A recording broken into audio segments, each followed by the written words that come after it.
রমজান মাসে যদি আমরা কেউ শুধুমাত্র সাহরি ইফতার করি, মাঝে আর কোনো পানাহার যৌনাচার না করি, তাতে রোজার যে স্ট্রাকচার সেটা দাঁড়িয়ে যাবে।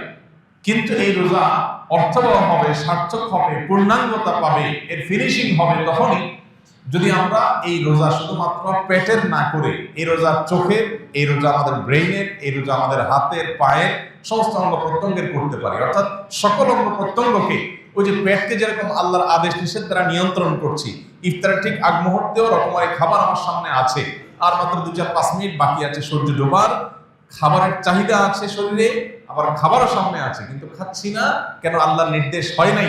ঠিক একইভাবে আমার সামনে কোনো অপরাধ করবার সুযোগ আসছে, কোন যুবক তিনি হারাম কোনো অফার, অবৈধ কোনো প্রস্তাব পেয়েছেন কারোর কাছ থেকে, কোন যুবতী তিনি কোনো অবৈধ প্রস্তাব পেয়েছেন, হারাম প্রস্তাব পেয়েছেন। এই হারাম প্রস্তাব পাওয়ার পরও তিনি তার নিট এবং সেই প্রস্তাব গ্রহণ করবার সুযোগ দুইটাই থাকা সত্ত্বেও আল্লাহর এই ক্ষেত্রে অনুমোদন নাই, এখনো অনুমোদন হয় নাই, বৈধ সঙ্গী আল্লাহ এখনো দেন নাই। সেজন্য নিজেকে ওই পর্যন্ত অপেক্ষমান রাখা, সেজন্য প্রতীক্ষা করা, সেজন্য নিজেকে নিয়ন্ত্রণ করা, এই শিক্ষাটা কিন্তু সিয়াম আমাদেরকে দেয়। সো রমজান মাসের সিয়ামের লক্ষ্য উদ্দেশ্য কি? সিয়াম কেন আমরা রাখছি? বিরত থাকার মানেটা কি?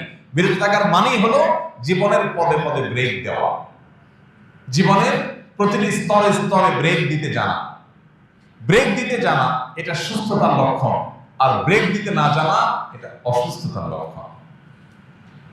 যে ব্যক্তি যা খুশি তা করতে পারে, যা খুশি তা বলতে পারে, তার মুখ দিয়ে কি আসলো না আসলো সে বলে দিল, তার যা খুশি তা সে করে ফেললো, তার বিবেক তাকে নিয়ন্ত্রণ করে না, তার বিবেক তাকে কন্ট্রোল করে না, তার বিবেক তাকে থামায় না, এই ব্যক্তি নিজেকে আধ্যাত্মিকভাবে, স্পিরিচুয়ালি সে নিজেকে কখনো সুস্থ মনে করার কোনো কারণ থাকতে পারে না।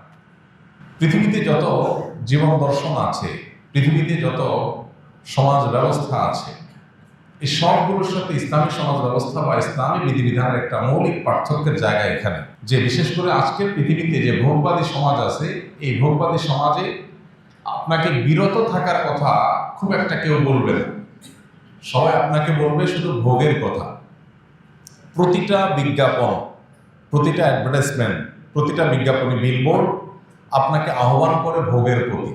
আপনি হয় কোনো গাড়িকে ভোগ করার জন্য আপনাকে আহ্বান করা হবে, অথবা কোনো খাবার দাবার ভোগ করার জন্য আপনাকে আহ্বান করা হবে, অথবা আপনার জৈবিক কোনো চাহিদা পূরণের জন্য আপনাকে নানাভাবে পরিচিত করা হবে, আহ্বান করা হবে। সব দিকে দেখবেন শুধু ভোগের আহ্বান, ভোগের ডাক। ইসলাম আমাদেরকে এর বিপরীতে সবসময় ত্যাগ এবং আত্মনিয়ন্ত্রণের ডাক দেয়, আহ্বান করে। অর্থাৎ দুইটা সম্পূর্ণ দুই মেরুর জিনিস। ইসলাম যে আত্মনিয়ন্ত্রণের কথা বলে, ইসলাম যে আমাদেরকে ত্যাগের কথা বলে, ইসলাম যে আমাদের কন্ট্রোলের কথা বলে, এটা কেন বলে? কারণ একটা সমাজ যদি স্থিতিশীল হতে হয়, একটা সমাজ যদি সুস্থ স্বাভাবিক থাকতে হয়, তাহলে সেই সমাজকে অবশ্যই আত্মনিয়ন্ত্রণ করার অভ্যাস গড়ে তুলতে হবে। সমাজের সবাই যখন ভোগবাদে মত্ত হয়ে যাবে, তখন সেখানে মানুষের অপরাধ প্রবণতা বাড়বে, মানুষের মধ্যে স্বেচ্ছাচারী মনোভাব বাড়বে। এমনকি যা খুশি তা করলে মানুষ সুখী হবে বলে মনে করা হয়, আদতে এর উল্টো। যা খুশি তা যারা করে তারা মানসিকভাবে পৃথিবীর কোনো সমাজে সুখী থাকতে পারে না। এই জন্য ইসলাম আমাদেরকে সবসময় নিয়ন্ত্রণের কথা বলে। জৈবিক চাহিদা পূরণের কথা দেখবেন, ইসলাম আপনাকে বলবে যে আপনি আপনার জৈবিক চাহিদা পূরণ করবেন বৈধ ওয়েতে, আল্লাহর নির্দেশিত পথে, এর বাইরের পথে আপনি যাবেন না। ওয়াল্লাযীনা হুম লিফুরুজিহিম হাফিজুন, যারা তাদের সম্ভ্রমকে সংরক্ষণ করে, তাদের ইজ্জত আবরুকে কন্ট্রোল করে, তাদের যৌবনের চাহিদাকে তারা নিয়ন্ত্রণ করে আল্লাহর বিধিবিধান দ্বারা, এদেরকে আল্লাহ বলেছেন এরা সফল মুমিন, সার্থক মুমিন, তারা জান্নাতের অধিবাসী হবে। উলাইকুমুল ওয়ারিসুন আল্লাযীনা ইয়ারিসুনাল ফিরদাউস ওয়া হুম ফিহা খালিদুন, এরাই জান্নাতুল ফিরদাউসের অধিকারী হবে যারা কন্ট্রোল করা শিখছে। ঠিক একইভাবে খাওয়া দাওয়ার ক্ষেত্রে আপনি দেখবেন আল্লাহ বলেছেন কুলু ওয়াশরাবু, খাওয়া পান করো, পানাহার করো, আল্লাহ ভোগের সুযোগ তোমাকে দিয়েছেন, অনুমোদন দিয়েছেন, কিন্তু ওয়ালা তুসরিফু, অপচয় করবে না। এই যে কন্ট্রোল, এই যে নিয়ন্ত্রণ। একজন আল্লাহর প্রতি অবিশ্বাসী মানুষ, তার অঢেল টাকা পয়সা হয়েছে, সে অঢেল টাকা পয়সা দিয়ে সে প্রচুর পরিমাণ খাবার অপচয় করতে পারে, অপব্যয় করতে পারে, যা খুশি তা করতে পারে, তার বিবেক তাকে বাধা দেয় না, কোন সমাজ, পৃথিবীর কোন বিচার তাকে বাধা দেয় না। তার সম্পদ সে 10 টাকার জায়গায় 10,000 টাকা খরচ করছে, যেখানে খরচ করার দরকার নেই সেখানেও সে খরচ করছে, তার বিলাসিতার জাহির সে করছে, তাকে কেউ নিষেধ করে না। কিন্তু একজন মুসলিম যখন আল্লাহতে বিশ্বাসী হয়, তখন ইসলাম কিন্তু তাকে কন্ট্রোল করতে পারে। তুমি খরচ করো, ভোগ করো, কিন্তু অপচয় তুমি করতে পারো না, তোমার টাকা নষ্ট তুমি করতে পারো না, অজায়গায় তুমি খরচ করতে পারো না, এর জন্য তোমাকে আল্লাহর কাছে জবাবদিহি করতে হবে। তাহলে বর্তমান যে ভোগবাদী সমাজ ব্যবস্থা, এই সমাজ ব্যবস্থার সাথে ইসলামের পার্থক্যটাই হলো ইসলাম আমাদেরকে নিয়ন্ত্রণের কথা বলে। আর নিয়ন্ত্রণ মানুষের মনুষ্যত্বকে, মানুষের মানবিক গুণাবলীকে ধরে রাখতে সাহায্য করে। আমাদের সমাজে আর যত বিশৃঙ্খলা দেখতে পাই আমরা, যত অনাচার দেখতে পাই, যত অপরাধ প্রবণতা দেখতে পাই, এই সবগুলো হলো নিয়ন্ত্রণহীনতা থেকে।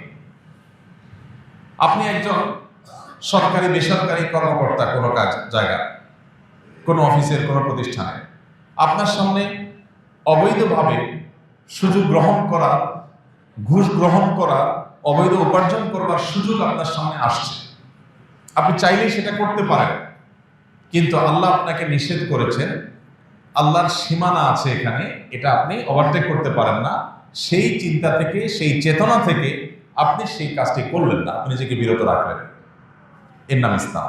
তো এই যে সিয়াম সাধনা আমরা করি, রমজান মাসে রোজা রাখি, এই রোজা মূলত আমাদেরকে সেই নিয়ন্ত্রণের কথা বলে। রোজা আমাদেরকে বলে আমরা যখন রোজা রাখি, আমাদের পেটে ক্ষুধা, আমাদের কণ্ঠে তৃষ্ণা, আমাদের সকল চাহিদা শরীরে থাকা সত্ত্বেও, হাতের নাগালে খাবার, পানীয় এবং নিজের চাহিদা পূরণ করবার সব উপাদান প্রস্তুত থাকা সত্ত্বেও আমরা সেগুলো দিয়ে আমাদের চাহিদা পূরণ করি না। কেউ দেখছে না, আমি বদ্ধ প্রকোষ্ঠে, কোনো বদ্ধ কোঠায় আছি, কোনো কক্ষে আছি, সেখানে কোনো সিসি ক্যামেরাও নাই, কোনো মানুষজন নাই, ক্ষুধাও আছে, তৃষ্ণাও আছে, খাবারও আছে, পানিও আছে হাতের কাছে, কিন্তু আমরা কেউ খাই না। কেন খাই না? কারণ আল্লাহ নিষেধ করেছেন, তিনি দেখছেন, কেউ না দেখলেও।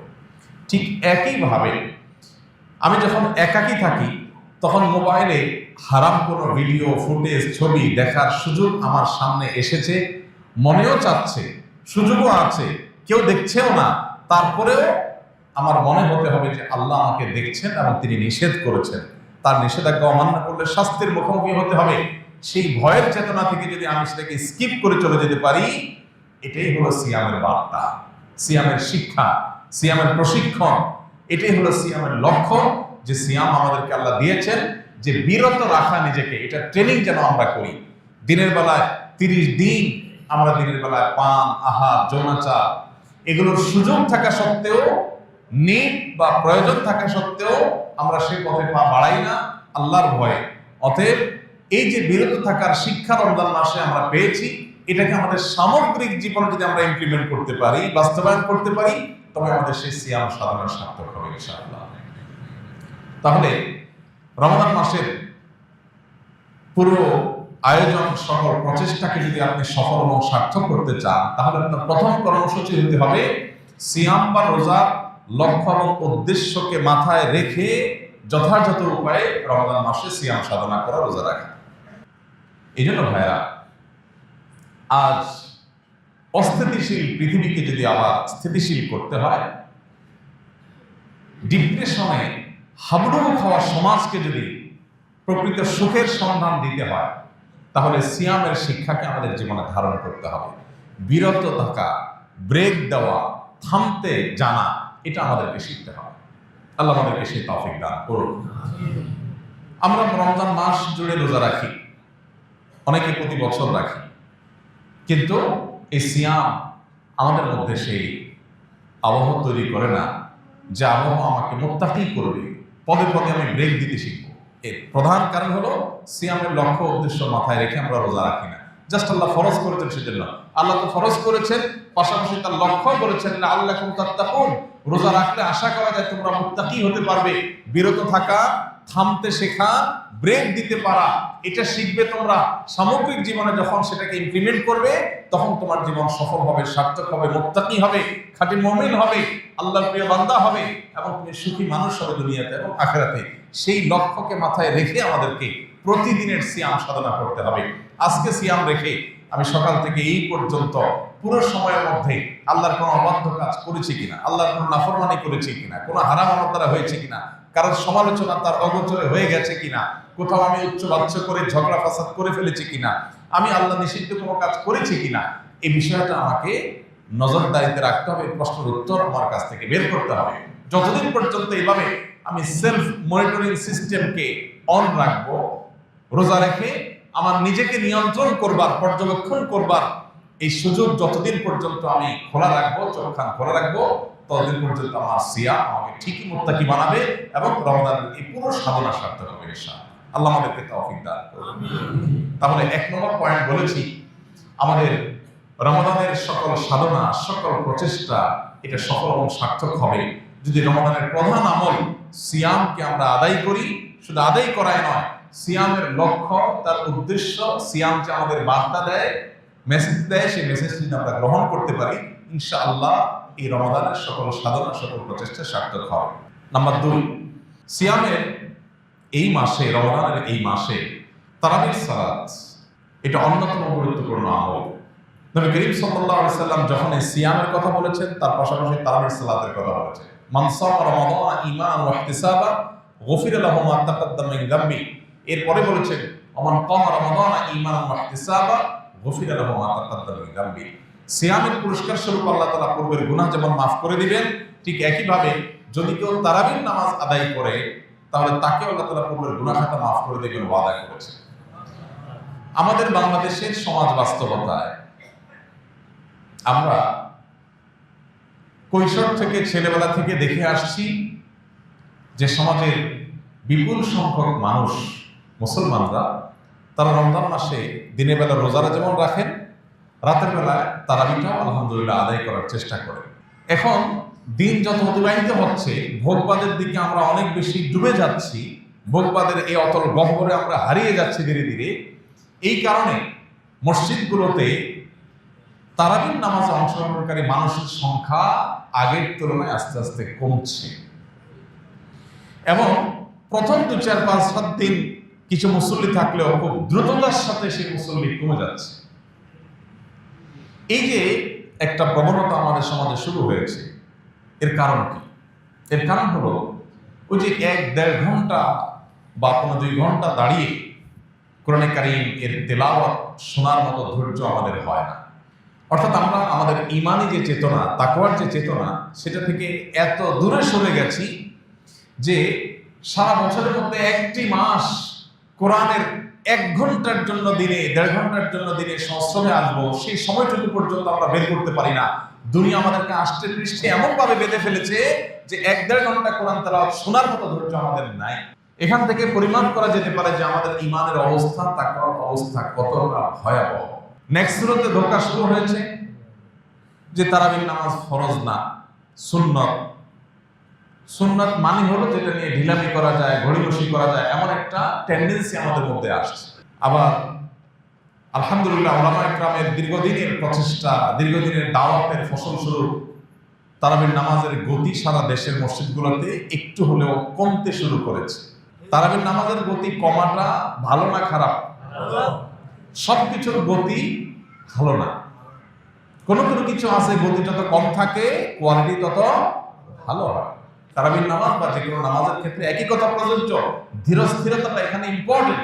নবী করিম সাল্লাল্লাহু আলাইহি সাল্লাম তিনি যখন রাতে তাহাজ্জুদ পড়তেন, তারাবি পড়তেন, তখন তার অবস্থা কি ছিল? সাহাবায়ে কেরামের বর্ণনা হলো যে তিনি এত দীর্ঘ সময় দাঁড়িয়ে কোরআনের তেলাওয়াত করতেন নামাজে রাতে যে তার পা মুবারক ফুলে যেত। আমাদের পা মাঝে মধ্যে ফুলে। একটা মানুষ কত সময় দাঁড়িয়ে থাকলে পা ফুলতে পারে? কত সময় রুকুতে থাকলে, রুকু কতক্ষণ লাস্টিং করলে তার শরীরের ভারে পা ফুলে যেতে পারে? কতক্ষণ? একটু কি আমরা কল্পনা করতে পারি? আপনার তারাবি যদি 2-2.5 ঘন্টা ধরে তেলাওয়াত করেন, একটু বেশি তেলাওয়াত করেন, ধীরে ধীরে তেলাওয়াত করেন, তাহলে বড়জোর আপনার পায়ের মধ্যে একটু ব্যথা অনুভব করবে, কিন্তু পা ফুলে যাওয়া এটা স্বাভাবিক বিষয় না। আপনি যদি 2 রাকাত নামাজে 15, 20, 30 মিনিট করে করে আপনি যদি এরকম দীর্ঘ তারাবির নামাজ শেষ করেন, তাহলে হয়তো আপনার পা একটু ফুলতে পারে। নবী সাল্লাল্লাহু আলাইহি ওয়াসাল্লাম, যাকে আল্লাহ তাআলা পূর্বের পরের সব মাফ করে দিয়েছেন, আগাম ঘোষণা দিয়েছেন, তিনি পর্যন্ত যদি এইভাবে রাত জেগে তারাবি পড়েন, এভাবে তাহাজ্জুদ আদায় করেন, তাহলে 1-1.5 ঘন্টার জন্য তারাবির নামাজের সময় যদি আমাদের না হয়, তাহলে এই রমজান দিয়ে, এই রমজানের রোজা দিয়ে, এই রমজানের ইবাদত দিয়ে আল্লাহর কাছে কোন মুখে জান্নাতের জন্য আর্গুমেন্ট করব? ভাইরা আমার, সাহাবায়ে কেরামের তারাবি কেমন ছিল? মুয়াত্তা মালিকের একটি হাদিস থেকে জানা যায়, সাহাবীদের বেশিরভাগের তারাবির চিত্র ছিল যে তারা যখন তারাবি শুরু করতেন, তারাবি শেষ করতে করতে তাদের প্রায় দিনই রাত প্রায় শেষ হয়ে যেত। সারি খাওয়ার জন্য তারা বাসায় যেতেন, সারি খেয়ে এসে আবার ফজর করতেন। এখন আপনি বলবেন, এটা কি আমাদের দ্বারা সম্ভব? সকাল 9টা টু বিকাল 5টা আমার অফিস, সকাল থেকে আমার 5-7টা মিটিং এর সেট আপ করা আছে, শিডিউল দেওয়া আছে, অনেক ব্যস্ততা আমার। ভাইরা আমার, দুনিয়াতে আমরা সবাই জানি, একেবারে যে ব্যক্তি বদ্ধ পাগল হয়তো সেও জানে যে দুনিয়াতে আমরা খুব অল্প সময়ের জন্য এসেছি, আমরা কেউ চিরকাল এখানে থাকবো না। বেশিরভাগ মানুষেরই জীবনের ক্রিম টাইম পার হয়ে গেছে। আমরা এখানে যারা আছি, আমাদের বেশিরভাগ মানুষের জীবনের ক্রিম টাইম অলরেডি ক্রস চলে গেছে। এখন যে লাইফটা আছে সামনে, এটা হলো জীবনের বাতিল অংশ। 30, 35, 40 যাদের এইজ হয়ে গেছে, ভোগের সময় শেষ। এখন ডায়াবেটিস, ক্যান্সার আর হার্ট অ্যাটাক, কিডনির রোগ, যত ব্যাধি আছে এগুলোর সময়। মূল টাইমটা পার হয়ে গেছে অলরেডি, বা পার হয়ে যাচ্ছে। তাহলে আর বাকি যে সময়টা আছে 10, 20, 30 বছর, ওষুধ খাইতে খাইতে আর ডাক্তারের কাছে যেতে যেতে শেষ হয়ে যাবে। তাহলে ভোগ করার অপশনটা কোথায়? এই মিছা জীবনের জন্য যদি আমার এত ব্যস্ততা হয় যে 1.5 ঘন্টা তারাবির জন্য আমার সময় হয় না, আমি খোঁজ করার চেষ্টা করি 8 রাকাত পড়লেও তো নাকি হয়, না পড়লেও নাকি রোজা হয়ে যায়, কোন মসজিদে একটু তাড়াতাড়ি পড়া যায়, হাবের সাহেব তো আর কোনো কাজ কাম নাই, এই জন্য এত ধীরে ধীরে পড়ে। এই যে টেন্ডেন্সি, কারণ দুনিয়া আমাদেরকে আষ্টে পৃষ্ঠে বেঁধে ফেলেছে, শয়তান তার চক্রান্তে জয়ী হচ্ছে। শয়তানের চেষ্টাই হলো মানুষকে দুনিয়ার চাকচিক্যে ডুবিয়ে রাখা, আখিরাত থেকে ভুলিয়ে রাখা। সাহাবীদের কাছে এর বিপরীত চিত্র ছিল। তাদের কাছে আখিরাতের বিষয়টা একটা ক্রিস্টাল ক্লিয়ার। তারা জানতেন যে দুনিয়ার জীবন একটু কম ঘুমিয়ে, একটু কম পরিশ্রম করে যদি আমি কাটাতে পারি, আর অনন্তকাল আখিরাতে যদি আমি ভালো থাকতে পারি, ওয়াই নট আমি সে অবসর গ্রহণ করব। তারা সেটাই করেছে। তাদের কাছে দুনিয়াটা ছিল টুকটাক, আর আখিরাতটা ছিল ঠিকঠাক। আর আমাদের এসে উল্টা, নামাজ, রোজা, তারাবি এগুলো হলো টুকটাক, অফিস আদালত, চাকরি বাকরি, ব্যবসা বাণিজ্য সেগুলো হলো ঠিকঠাক। আপনি যদি দুনিয়াতে 2000 বছর থাকতেন আর আখিরাতে মাত্র 20 বছর থাকা লাগতো, তাহলে আপনার এই সঠিক ছিল। কিন্তু আপনি দুনিয়াতে থাকবেন 20, 40, 60, 70, 80 বছর, তাও কোনো গ্যারান্টি নেই কখন থাকবেন, কতক্ষণ চলে যাবেন। আর আখিরাতে অনন্তকালের জন্য যাবেন, কোনো আর ব্যাকের অপশন নাই। তাহলে সেই সময়ের জন্য কি পরিমাণ পরিশ্রম করা দরকার। আমাদের রমাদান এর যে বরকত, সেটা থেকে আমরা বঞ্চিত হচ্ছি। এর দ্বিতীয় কারণ হলো যে আমরা অনেকেই তারাবিকে সেভাবে হক আদায় করছি না। একদিন পড়ছি তো 3 দিন পড়ছি না, পড়ছি তো ওই যে 8 রাকাত, 10 রাকাত, কত ফাঁক ফোকর পাওয়া যায়, কত শর্টকাট করা যায়। এক হলো যে আপনি 8 রাকাত তারাবির সপক্ষে যে সমস্ত ওলামায়ে কেরাম রয়েছেন, তাদের দলিল দ্বারা আপনি একবারে কনভিন্সড বা আপনি তাদের অনুসারী, সেটা একটা বিষয়। কিন্তু আজকাল এটা একটা রোগে পরিণত হয়েছে অনেকের, যে কিভাবে কত শর্টকাট করা যায়। নবী সাল্লাল্লাহু আলাইহি ওয়াসাল্লাম বলেছেন, যে ব্যক্তি ইমামের সাথে এশার নামাজ পড়বে এবং ইমাম চলে যাওয়া পর্যন্ত সে থাকবে, ইমাম চলে যাওয়া পর্যন্ত, নামাজ শেষ করে ইমাম সমাপ্ত করে শেষ করা পর্যন্ত বা বিদায় হওয়া পর্যন্ত যে ব্যক্তি থাকবে, ওই ব্যক্তিকে আল্লাহ তাআলা রাত জেগে ইবাদতের সওয়াব দান করবে। অর্ধ রাত জেগে ইবাদত করার সওয়াব পেতে হলে আপনাকে ইমাম যাওয়া পর্যন্ত থাকতে হবে। আপনি মাঝপথে চলে গেলে এই সওয়াব আপনি পাবেন না, এটা পরিষ্কার। শেখ মোহাম্মদ সালেহ আল মুনাজ্জির হাফিজাহুল্লাহ, ইসলাম সৌদি আরবের সবচেয়ে বিখ্যাত, বিশ্ববিখ্যাত ফতোয়া ওয়েবসাইট, সেখানে পরিষ্কারভাবে মাসালা লিখেছে কেউ যদি 20 রাকাত নামাজ হয় কোথাও, সেখানে 8 রাকাত পড়ে চলে যায়, এই ফজিলত সে পাবে না, কারণ রাসূল শর্তই দিয়েছেন ইমাম যাওয়া পর্যন্ত থাকতে হবে। আপনি প্রয়োজন বসে তেলাওয়াত করেন, কিন্তু আপনি যদি চলে যান এই সওয়াব আপনি পাবেন। তো যাই হোক, এই যে তারাবি না পড়া বা কমায় ফেলা বা ফাঁক দিয়ে বের হয়ে যাওয়া অথবা আপনার শর্টকাট করার চেষ্টা, হাফেজ সাহেবদেরকে তাড়া দেওয়ার চেষ্টা, এগুলো অনেকাংশেই আমাদের দুনিয়ামুখিতা বেড়ে যাওয়ার কারণে হয়েছে। এই জন্য ভাইরা, রমজানকে সার্থক করতে হলে তারাবির প্রতি আমাদের আরো মনোযোগী হতে হবে। তারাবির তেলাওয়াত হাফেজ সাহেবদেরকে এমনভাবে করতে বলতে হবে যেন আপনি স্পষ্ট বুঝতে পারেন। শুধু শেষে ইয়া আলামুন আর তাআলামুন বুঝেন, মাঝখানে তার কিছু বুঝেন না। এটা কি তারাবি না তামাশা? মুসলিমদের মধ্যে রীতিমতো এটা নিয়ে গর্ব করা করি হয় যে আমাদের আজকে 9:30 শেষ হয়েছে, ও মসজিদে 9:25 শেষ হয়েছে। কি তুকুর হাফেজ, মানে যে হাফেজ যত আগে শেষ করতে পারে সে হাফেজ নাকি তত তুকুর। যারা ড্রাইভিং জানেন তারা বলতে পারবেন স্পিডে গাড়ি চালাতে পারার নাম ভালো ড্রাইভিং না, কন্ট্রোল করে গাড়ি চালাতে পারাটা হলো ভালো ড্রাইভিং। আমি জীবনে যখন প্রথম ড্রাইভিং শিখি, একজন নেপালি আমার এক সহকর্মী সৌদি আরবে প্রথম স্টিয়ারিং হুইলে বসে উনি আমাকে প্রশিক্ষণ দিয়েছিলেন। তো তিনি আমাকে যখন মোটামুটি গাড়ি আমি রান করা শিখেছি, ক্লাস, ব্রেক, তারপরে অন্যান্য সব কিছু যখন চেনা হয়ে গেছে, তখন আমি গাড়িকে এখন রান করতে পারি, রান করা শুরু করলাম। তিনি পাশে বসে আছেন। তখন উনি আমাকে প্রথমে পরীক্ষা দিলেন যে আপনি গাড়িটা কত আস্তে চালাইতে পারেন। এটা হলো পরীক্ষা। নতুন ড্রাইভার, প্রথম জীবনে স্টিয়ারিং হুইল হাতে নিয়েছে, চাপ দিলে বোমো করে দৌড়ায়। আস্তে চালাতে কার মন চায়? চাপ দিলেই শুধুমাত্র দৌড়াতে থাকে, আর দৌড়াইলে শান্তি লাগে। আর সেখানে প্রশিক্ষক বলতেছে না কত আসতে পারে।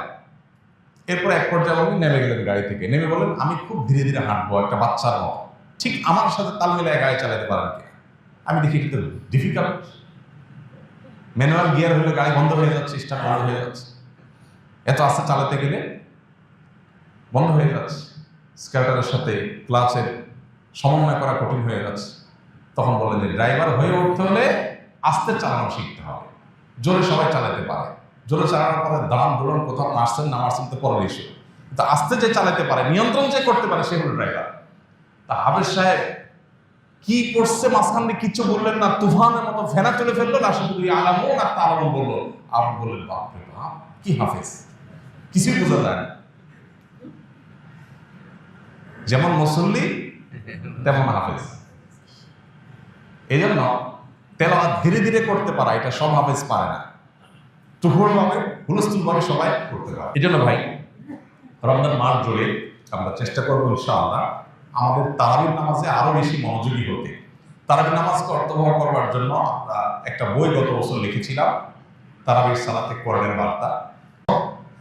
বাংলাদেশে যত ধর্মীয় বই বিক্রি হয়েছে, রকমারির অ্যালগোরিদম অনুযায়ী, তাদের হিসেব অনুযায়ী এই বইটা বাংলাদেশের সর্বোচ্চ ধর্মীয় ক্যাটাগরির সর্বোচ্চ বিক্রিত বই, তারাবি সালাতে কোরআনের বার্তা।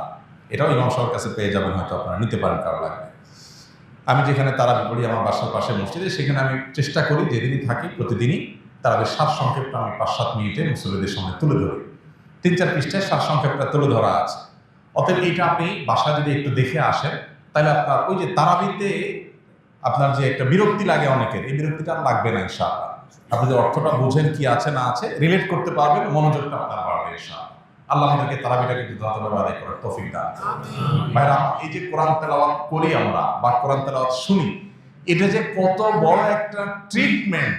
যারা জিনের উপদ্রবের শিকার হয়েছে, ব্ল্যাক ম্যাজিকে যারা আক্রান্ত হয়েছেন, এবং যারা এটা রতিয়া শরঈয়া করেছেন, শরঈ ঝাড়ফুঁকের শরণাপন্ন যারা হয়েছেন, সার্ভিস যারা নিয়েছেন, তারা জানবেন খুব ভালো করে যে কোরআন তার সবচেয়ে বড় মিরাকল হলো কোরআন আল্লাহ রাব্বুল আলামিনের এমন এক কালাম, এমন এক গ্রন্থ যে এইটার তেলাওয়াতের ফলে অনেক রোগ, অনেক অসুখ, অনেক আধ্যাত্মিক সমস্যা, এমনকি জিন জাদুর যে সমস্যা, এটা ট্রিটমেন্ট তেলাওয়াতের মাধ্যমে হয়ে যায়।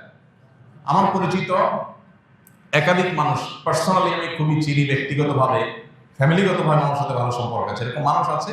একসাথে উমরা করতে গেছি, ওনার ফ্যামিলিতে জিনের সমস্যা অনেক, উপদ্রব ভয়ঙ্কর। তো রমজানে যখন মক্কা হারাম শরীফে একদিন, 2 দিন, 3 দিন তারাবির নামাজ পুরার সময় উনি ওনার ফ্যামিলি তারা সামিল হয়েছে, তেলাওয়াত শুনেছে, এরপর থেকে তাদের অসুস্থতা ভয়ঙ্করভাবে বেড়ে গেল। আমাদেরকে জানালেন যে হঠাৎ করে একবার বেহুশ হয়ে যাওয়ার মতো অবস্থা, সহ্য করা যাচ্ছে না, তেলাওয়াত কাহিনী কি।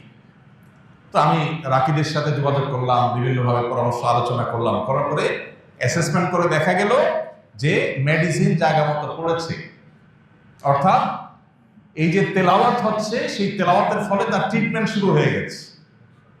তখন সে ভদ্রলোক আমাকে বললেন, ভাই আমার তো ফ্লাইট কালকেই ছিল, তা আমি ফ্লাইট টিকিট ক্যান্সেল করে নতুন করে টিকিট করতেছি, আমি ইনশাআল্লাহ আরো 1 সপ্তাহ পরে যাব, মানে আরো 1 সপ্তাহ ট্রিটমেন্ট নেব। তিনি আরো 1 সপ্তাহ থাকলেন, এরপরে অনেকটা সুস্থ হয়ে তার ফ্যামিলি তিনি দেশে ফিরেছেন। আমার নিজের সাথে এক ব্যক্তির ঘটনা, একসাথে আমরা গেছি। এই জন্য ভাইরা, তারাবির নামাজের তেলাওয়াত শুনতে আপনার কষ্ট হয়, বিরক্তি লাগে, আপনি চলে যান। এক বসায় শুধুমাত্র ফেসবুক, ইউটিউবে আপনি প্রতিদিন অন্তত 1-1.5-2 ঘন্টা পার করে দেন, আপনি টেরও পান না। সেখানে 15 মিনিট বেশি যাচ্ছে তারাবিতে, 20 মিনিট বেশি যাচ্ছে, আপনার সহ্য হচ্ছে না। আপনি চলে যেতে পারলে আপনি বাঁচেন, মনে হয় যে আপনার সময়ের অনেক দাম। আপনি সেই মানুষ যে দিনে ঘন্টাকে ঘন্টা আপনার সোশ্যাল মিডিয়াতে মোবাইল ধরছেন, যে 30 মিনিট চলে গেছে আপনি টেরও পান নাই। যার শুধু একটা মেসেজ চেক করার জন্য পকেটে বের করছেন, কোথাকার মেসেজ থেকে কোথায় চলে গেছেন আপনি জানেন না, আধা ঘন্টা শেষ, 40 মিনিট শেষ। সেই মানুষ যদি তারাবির নামাজে আপনার কাছে বিরক্তি মনে হয়, সময় দিতে কষ্ট মনে হয়, তাহলে কি জবাব আল্লাহর কাছে দিবেন? এই জন্য আপনার নিজের কল্যাণে, নিজের প্রয়োজনে আপনি তারাবির নামাজে মনোযোগ দিয়ে শুনেন, মনোযোগ দিয়ে তারা শুনেন। মনোযোগটা ইম্পর্টেন্ট। যত মনোযোগ দিয়ে শুনবেন আপনার ভেতরে পুরো ট্রিটমেন্ট হয়ে যাবে শরীরে। মুসলমানদের ঘরে আজকে যত অকল্যাণ, যত জিনের উপদ্রব, যত ব্ল্যাক ম্যাজিকের উপদ্রব, ঘরে ঘরে। আমাদের অফিসে ফাউন্ডেশনে 100টা ফোন যদি দিনে আসে, 100 বেশি ফোন আসে, 100টা ফোন যদি প্রতিদিন আসে, তার 80টা আসে এই ব্ল্যাক ম্যাজিকের রোগ সম্পর্কে। ঘরে ঘরে এখন মানুষ টের পাচ্ছে না। অনেক বড় বড় ডাক্তার, মেডিকেল কলেজের প্রিন্সিপাল, তারা পর্যন্ত মাঝে মধ্যে সশরীরে আসেন, এসে বলেন, ভাই আমি মেডিকেল কলেজের প্রিন্সিপাল, আমি জানি এটা কোনো ফিজিক্যাল সমস্যা না, আমার ফ্যামিলিতে এই যে সমস্যা আমি দেখছি, কোনো চেক আপে কোনো কিছু ধরা পড়ছে না, দেশে বিদেশে ট্রিটমেন্ট সব করা শেষ, কিচ্ছুই ধরা পড়ছে না, রোগের কোনো কুলকারা নেই, এটা অস্বাভাবিক কিছু। ঠিকই রুকিয়া করছে, সাথে সাথে আল্লাহ তাআলা ফল দিচ্ছে। কোরআনের যদি জীবন্ত কোনো অলৌকিকত্ব দেখতে চান, তাহলে কোরআন তেলাওয়াতের মাধ্যমে কিভাবে মানুষকে আল্লাহ তাআলা ট্রিটমেন্ট করেন, এটা আপনি দেখতে পারেন। ভাইরা আমার, এই জন্য কোরআনে কিন্তু আল্লাহ এটাকে শেফা বলেছে, কোরআনের মাধ্যমে আরোগ্য লাভ হয়। এই জন্য আমাদের রমাদানে মনোযোগ দিয়ে তারাবি শুনতে হবে, না আমাদের কল্যাণে। সব যেমন হবে, আমাদের ট্রিটমেন্ট হবে, আধ্যাত্মিক ট্রিটমেন্টও হবে, আবার বিভিন্ন ধরনের এই জিন জাদু ইত্যাদি ট্রিটমেন্টও হবে। আল্লাহ আমাদেরকে তারাবির নামাজকে সুন্দরভাবে, যথার্থভাবে আদায় করার তৌফিক দান করুন। রমাদানকে সার্থক করার জন্য তৃতীয় কর্মসূচি হলো, রমজান মাসে সকল গুনাহের ব্যাপারে জিরো টলারেন্সে চলে যাবে। সকল গুনাহ, সকাল থেকে রাত পর্যন্ত। ফেসবুক, ইউটিউব থেকে যদি আপনি গুনাহ থেকে বেঁচে থাকা কঠিন হয়, তাহলে এগুলো আপনি আনইনস্টল করে ফেলান মোবাইল থেকে। আমি অনেক যুবককে চিনি পার্সোনালি, যে যুবকরা রমজানের শুরুতে শুধুমাত্র যোগাযোগ রক্ষার জন্য হোয়াটসঅ্যাপ, মেসেঞ্জার 1-2টা অ্যাপ রেখে, আর বাকি যেগুলো সময় কিল করে বা চোখের গুনাহ করায়, এই অ্যাপগুলোকে মোবাইল থেকে বিদায় করে দেয়। একটা মাসের জন্য যদি আপনি চেষ্টা করেন, অন্তত গুনাহ থেকে বাঁচার অভ্যাস আপনার গড়ে উঠবে। এই জন্য রমজানকে সার্থক করতে হলে তৃতীয় কর্মসূচি হলো গুনাহমুক্ত রমজান। আমি সারাদিনে কারো সমালোচনা তার পিছনে করবো না, একটা খারাপ কথা আমি বলবো না, খারাপ কিছু দেখবো না, খারাপ কিছু শুনবো না। এই সংগ্রাম চালাতে হবে। যদি আপনি এটাতে সাকসেস হন, জয়ী হন, তাহলে যে তাকওয়া ট্রেনিং আপনার হয়ে যাবে, অভ্যাস গড়ে উঠবে, ইনশাআল্লাহ রমজান পুরো ধরে রাখতে পারবেন। 4 নম্বর সর্বশেষ কর্মসূচি হলো শেষ 10 দিন ইতিকাফ করবেন। শেষ 10 দিন ইতিকাফ মাস্ট। ইতিকাফটা যদি আপনি শেষ 10 দিন মসজিদে করতে পারেন এবং ইতিকাফ বসে অতিরিক্ত অপ্রয়োজনীয় মোবাইল টিপি বন্ধ করতে পারেন, অটোমেটিকলি আপনার রমজানকে আপনি সার্থক করতে পারবেন ইনশাআল্লাহ। কারণ যখন আপনি মসজিদে নিজেকে আবদ্ধ করে ফেলবেন 10 দিনের জন্য, আপনি যখন বাইরে যেতে পারবেন না এবং অপ্রয়োজনে মোবাইল টিপি আপনি যখন করার অপশনটা বন্ধ হয়ে যাবে, অটোমেটিকলি আপনার তেলাওয়াত আসবে, দোয়া আসবে, আল্লাহর স্মরণ আসবে, আল্লাহর জিকির হবে এবং আপনি ভালো কাজ করতে পারবেন। এজন্য লাইলাতুল কদর পেতে হলেও ইতিকাফের কোনো বিকল্প নাই। ইতিকাফ করার জন্য মসজিদগুলোতে লটারি হওয়া দরকার। দুর্ভাগ্য আমাদের, এখন ইতিকাফ করার জন্য লোক খুঁজে পাওয়া যায় না। এই জন্য ভাইরা, ইতিকাফ এমন একটা আমল, যে আমল আপনি একবার করলে এটার যে তৃপ্তি, এটা অনুভব করলে আপনি আর ছাড়তে পারবেন না। আল্লাহ তাআলা আমাদেরকে ইতিকাফের এই গুরুত্ব বোঝার তৌফিক দান করুন। আমিন।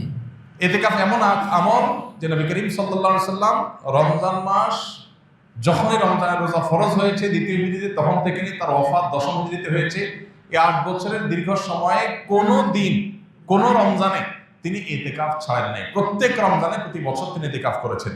যে আমল প্রিয় নবীজি একটি রমজানে একটি বছরও ছাড়েন নাই, সেটা আপনি জীবনে 1 বছরও করেন নাই। বেশিরভাগ মুসল্লিদের অবস্থা। এখানে হাত তুলতে বলা হয়, কারা কারা জীবনে ইতিকাফ করেছেন, অল্প কিছু হাত উঠবে। বেশিরভাগ মানুষ জীবনে একবারও বসেন নাই। যেটা রাসূল সাল্লাল্লাহু আলাইহি ওয়াসাল্লাম জীবনে একবারও ছাড়েন নাই, সেটা আপনি জীবনে একবারও করেন নাই। আপনি কি উম্মত, কি জান্নাত প্রত্যাশী, আপনি নিজের মূল্যায়ন নিজে করেন। রাসূল সাল্লাল্লাহু আলাইহি ওয়াসাল্লাম জীবনে যেটা ছাড়েন নাই, এটা আপনি এক দুবার হলে তখন করবেন। এই জন্য ইতিকাফ করার নিয়ত করবো তো ইনশাআল্লাহ। এখন থেকে বলতেছি, কারণ ইতিকাফ 20 রমজান সন্ধ্যা সূর্য ডোবার আগে আগে আপনাকে শুরু করতে হবে। তখন বললে তো আর আপনি প্রস্তুতি নিতে পারবেন না। এখন আগে থেকে বললাম 10-12 দিন সময় আছে, এর মধ্যে আপনি প্রস্তুতি নেন, প্রিপারেশন নেন, পরিকল্পনা করেন। তাহলে এই চতুর্মুখী চেষ্টা যদি আপনি করেন, তাহলে ইনশাআল্লাহ আপনার এই মাসটাকে আপনি সাকসেস করতে পারবেন। আল্লাহ আমাদেরকে রমজানের সকল অর্জন, সকল সুফল, সকল মাগফিরাত, নাজাত, রহমত, বরকত, কল্যাণ, সওয়াব, আজর, এগুলোকে আল্লাহ তাআলা আমাদের আমল নামায় নিজের ঘরে তোলার তৌফিক দান করুন। ভাইরা আমার, বহু মানুষ আমাদের সাথে এই মসজিদে হয়তো গত রমজানে ছিলেন, এই রমজানে তারা নাই। এই মহিপল্লীর বহু পুরাতন বাসিন্দা আছেন।